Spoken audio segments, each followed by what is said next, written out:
নমস্কার। আজকে এই দুপুরের পর থেকে আপনার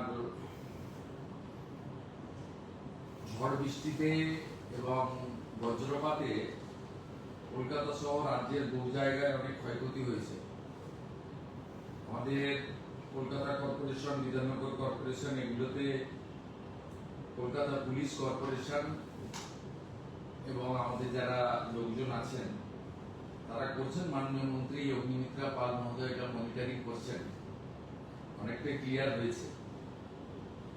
তো ওভারঅল রাজ্যের বহু জায়গায়, সাউথ চব্বিশ পরগনা, নর্থ, হাওড়া, হুগলি, পশ্চিম মেদিনীপুর এবং পুরুলিয়া, এই জায়গাগুলি থেকে অনেক জায়গা থেকেই বড় বড় গাছ পড়ে যাওয়া, অন্যান্য অনেক কিছু খবর এসেছে।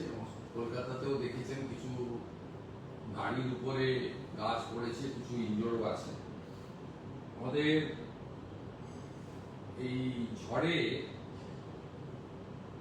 এবং বিভিন্ন কারণ আছে, ইলেকট্রিক শক আছে, রেলের আপনার হাউস কোলাপস আছে, আর আপনার লাইটনিং আছে। সব মিলিয়ে 7 জন মারা গেছে। 7 জন মারা গেছেন। আমরা এখানে হোম সেক্রেটারি আছেন, ডিজাস্টার ম্যানেজমেন্টের সেক্রেটারি আমার সাথে আছে, আমাদের মাননীয় মন্ত্রী আছেন। আমরা আমাদের সরকারের যে দপ্তরগুলো আছে তারা মনিটরিংও করছেন। পুলিশকে বলা হয়েছে এবং জেলা শাসকদের বলা হয়েছে পোস্টমর্টম বা অন্যান্য যেগুলো করা। আমরা সরকারের পক্ষ থেকে এই 7টি পরিবারকে আবারও বলি, ক্ষতিপূরণ দিয়ে মৃত্যুর কোনো ক্ষতিপূরণ হয় না, সবাই জানেন। আমরা 4 লক্ষ টাকা করে তাদেরকে ক্ষতিপূরণ ঘোষণা করছি এবং 4 লক্ষ টাকা করে ক্ষতিপূরণ জেলা শাসকরা স্থানীয় বিধায়কদের নিয়ে দ্রুততার সঙ্গে এই তাদের কম্পেনসেশন পৌঁছে দেওয়ার ব্যবস্থা করবেন।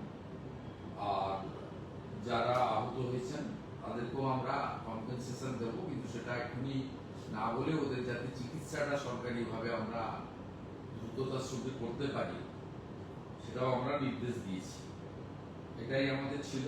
এবং আমি দেখছিলাম অনেকেই বলছিলেন কলকাতায় এই বড় বড় গাছগুলো, অনেক পরিবেশবিদরা তারা বলছিলেন এই গাছগুলো কিভাবে রক্ষণাবেক্ষণ করা যায়। আমরা সিএসকে বলেছি, ফরেস্ট, এনভায়রনমেন্ট এবং এএমসি কে নিয়ে কথাবার্তা বলে এই ধরনের ন্যাচারাল ক্যালামিটি তো শুরু হলো, এটা চলবে মানে বিভিন্ন সময়, কিভাবে এটাকে একটা প্রোটেকশন নেওয়া যায় সেজন্য তারা দেখবেন। কিন্তু আপাতত গোটা রাজ্যে যে 7টি এই ধরনের ক্যাজুয়ালিটি ঘটেছে তাদের জন্য আমরা 4 লক্ষ টাকা করে কম্পেনসেশন, আহতদের পুরো চিকিৎসার দায়িত্ব নিচ্ছি। আহতদেরও একটা আমরা কম্পেনসেশন দেব, সেটা আমরা পরে পৌঁছে দেবো, কিন্তু তাদের চিকিৎসার সম্পূর্ণ দায়ভারটা মানে দায়িত্বটা সরকারের পক্ষ থেকে আমরা নিচ্ছি।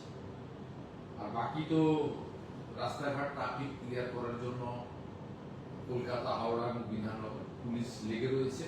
পৌর নগর উন্নয়ন মন্ত্রী অগ্নিমিত্রা পাল মহোদয় তিনি বিষয়টা মনিটরিং করছেন।